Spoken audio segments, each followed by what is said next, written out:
Hey guys, how's it going? It is Travis Mortz with the Forest Hill Film Lab, and today I'm actually going to talk to you guys a little bit about my own photography. I haven't really made any videos like this so far. I wasn't really sure how to do it, and I also don't want to talk about myself a whole bunch, but I had an interview with Ride BMX not too long ago. It posted a few months ago, and I really did want to talk about it when it happened, but like I said, I wasn't really super stoked on talking about myself, but it is something I'm really proud of, and a lot of people in the comments ask about my work and ask about my own photography, so I figured that this would be a good opportunity for me to tell you guys a little bit more about me and what I like to shoot, and also give you a little bit of insight into how I feel about certain things with this this Ride BMX interview that I had. So I'm gonna get started and tell you guys a little bit about my photography background and explain to you why this particular interview means so much to me personally. Alright, so I'm going to give you guys a brief backstory on me and my photography, just so I could kind of hype this up. Back when I was 14 years old, I started riding BMX really heavily, and I fell in love with it pretty quickly. So, I basically was homeschooled and I was riding BMX every single day. And about a year or two, year and a half later, I had a best friend, Dylan, who's still one of my best friends now, and he was into photography.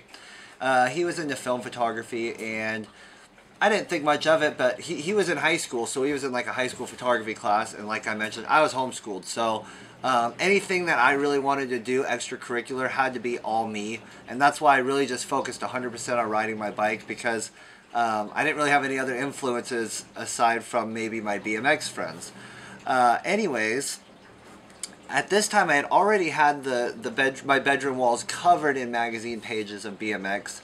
I didn't really know that it wasn't necessarily the images that were making me happy. It was the BMX.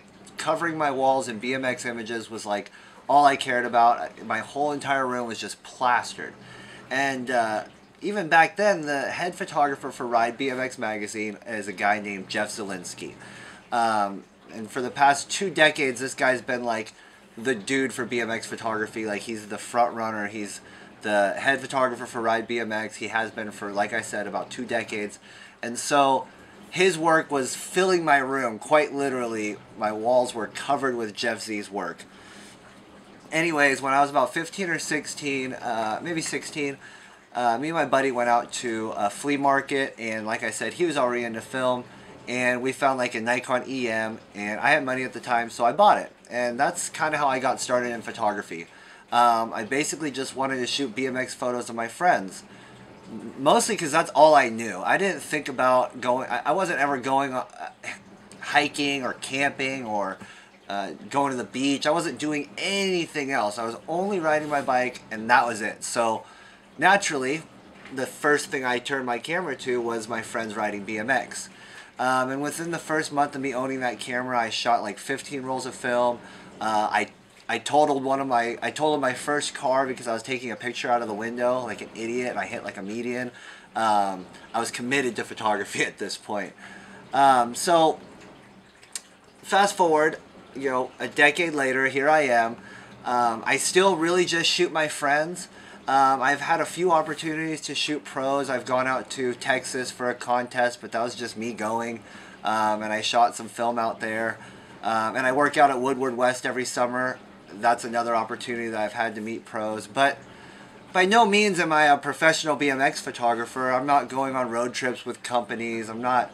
I don't have ads in the magazines. I just take pictures of my friends, basically. So, anyways, in December, Jeff Zielinski emailed me, and he said that he was interested in doing a spotlight on me, basically a full interview. And so I was blown away because like I said, I'm not a professional BMX photographer. I just shoot for fun. I always have shot for fun, and this was a huge honor to have an interview with Ride BMX. Unfortunately, the magazine's print has gone out, so it was just an online interview, but nonetheless, I mean, that's amazing. So at that time in December, I had a broken ankle. I broke my ankle in November and couldn't walk for 4 months. So when Jeff Z said that he wanted to do a photo spotlight on me, I'm like stressing because I want to make new images for this. I want to make new images of my friends knowing that they're going to be put on ridebmx.com. And so I'm out there on a knee scooter, like in drainage ditches, shooting photos. Like, I was really committed. I was hopping fences with crutches just to like shoot as much BMX as I could before this thing actually ran. So that was pretty exciting for me to like have this project I could work on that was BMX. So anyways, the part about this photographer spotlight that really excites me is that this is the first photographer spotlight that Ride BMX has had that is all film photos. And because of that, the questions that Jeff Z asked me are like really geared towards me and film photography, and he asked some really good questions in there. Jeff Z is a decorated film user. He uses a Hasselblad X-Pan and a Hasselblad 500, so he knows the difference. He appreciates the difference, and so he seemed to know all the right questions to ask me to really get my true opinion out there. And I was really excited to answer some of these questions, and that's basically why I'm doing this video, because I think you guys would probably be interested in seeing some of the answers to these questions also. I'm going to turn over this fixer real quick, but then I'm also going to just kind of like talk to you guys about like maybe 2 or 3 of the questions from the interview that were really intriguing for me, and just kind of direct you guys to the website so you guys can check it out for yourself. So for this interview, like I mentioned, Jeff Z is also a film photographer, and so because of that, he knows all the right questions to ask to really like get me to express how I'm actually feeling about this stuff. He really didn't beat around the bush in this interview, and I'm pretty excited about that because it gave me a platform to talk about some of these things that I normally wouldn't talk about. So some of the questions he asked me, and I'm not even really going to go too in depth about the answers, because if you guys are interested, you could go check it out. But he asked me about, you know, compared to capturing a digital image and then sharing it, shooting and then sharing a film photo takes a lot more steps. Would you mind describing and breaking down what that process entails? So, you know, I get to tell you guys about what the difference is. And then on that same you know, line, he asked, but once your film is scanned, don't you bring the file into Photoshop to adjust the contrast, sharpness, remove specks, lit, etc.?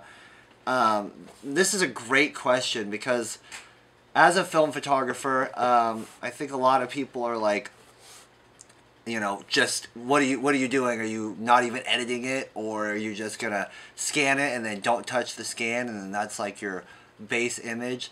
And I think that's actually kind of silly. The best part for me about being a film photographer in 2017 is that I get to shoot my old cameras. I could shoot a Nikon F all day, and I get that experience, and I get the you know, the different feelings of what I want to shoot instead of just shooting everything. But then at the same time, I could go home and develop it the same way that I would develop any roll of film for the past 30, 40, 50 years. And I get to be part of that photographic process. But then I could scan my images, make them digital, and I could still participate in all of the things that digital photographers get to participate in. I could put my photos into Lightroom. I could edit them if I want to. I could change colors if I need to. I could set my white balance to be correct. So because of that, you know, being a film photographer now, this is the best time ever to be a film photographer, because we have this technology and we have this ability to see and edit our photos before printing them, which is something that we really couldn't do before. Before, you would take your film in and get your prints, and that's what it was. But with a digital scan, it's kind of funny not to edit it, because the scan itself is just a representation that the scanner gives you. So it is an edited photo in its own right. So for me personally, I think it's cool to change the photo, not even change it, but make it look the way that it's supposed to. A black and white photo with X amount of contrast should look this way. How would it look if you made a print of it? So, you know, Jeff Z asked me about that, and like I said, it gave me the opportunity to talk about that.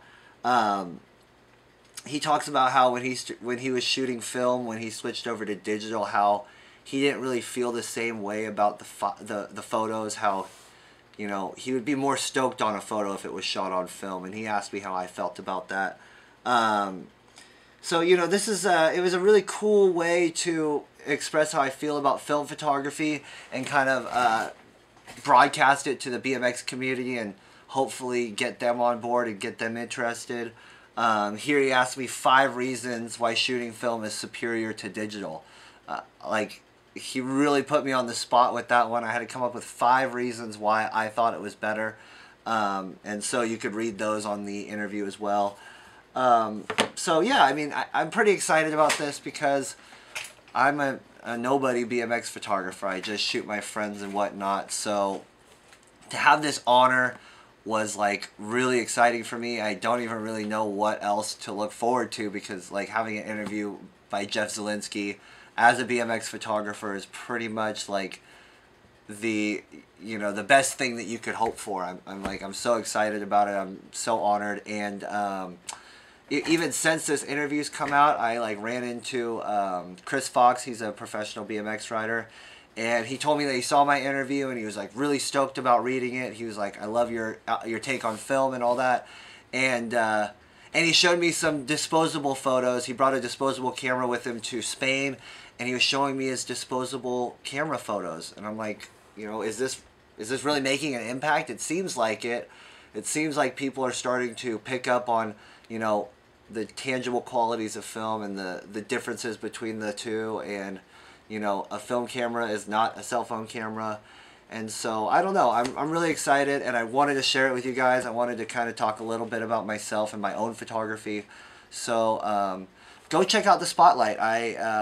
I'll put a link in the bio here down below, and you could also just go to ridebmx.com and then just type Travis Mortz in the search bar if you would rather do that. It'll pop right up. I used nothing but film cameras for the feature, and I tried to shoot different cameras for the whole thing. Like, it's not just all 35mm. I've got like some Hasselblad stuff in there. I even have a Graflex SLR 4x5 shot in there, some Polaroid, some slide film, so all kinds of stuff. So anyways, I'll quit rambling on. Go check out the interview. Tell me what you guys think in the comments below.